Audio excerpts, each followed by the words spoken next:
and also offensive. So then we got to the normal probability distribution. Let's see. There's the normal probability distribution. We talked about that. We talked about how I'm going to skip skewness and kurtosis for just a minute, how if data is normally distributed, we have 95% of the data between plus and minus 2 standard deviations of the mean. So let me talk to you about skewness and kurtosis for just a minute.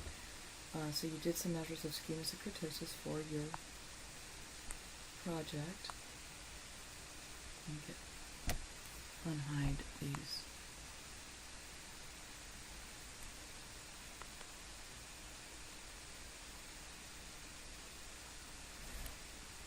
Okay, so we talked about skewness and kurtosis in class just a little bit, but I want to talk to you about that a little bit more. I'm going to erase all this highlighting.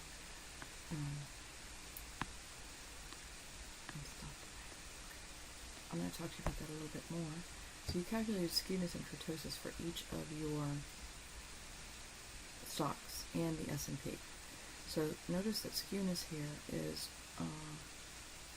0.13. Skewness is 0.13 here, and kurtosis is 0.37. So for our purposes here, I said anything between -1 and +1 will be considered close to normal. So ExxonMobil is close to normal. Pretty much all of mine are close to normal, except for, what's this, the T-bill. And I don't expect the T-bill to be normally distributed. So mine are pretty close to normally distributed. The S&P 500 is generally closer to normally distributed than the other ones, but I'm finding that on these I have no skewness, no kurtosis for any of my stocks if I want to define between -1 and +1. Keep in mind that these are not actually statistics using Excel. So you would have to do a statistics in Excel, and all the distribution has a value of 0, and for both skewness and kurtosis. So if I had an example, but also notice that the skewness of the S&P and kurtosis of the S&P are pretty much the lowest, which is what you would expect because the S&P is a portfolio. And portfolios are more likely to be normally distributed than individual stocks, simply because the portfolio has the returns kind of smoothed out. So if you have skewness, positive skewness, you have more observations falling out here. It's a terrible arrow. Let's see if I can fix it. Than you do over here, because this kind of comes to an end and there's really nothing in that tail.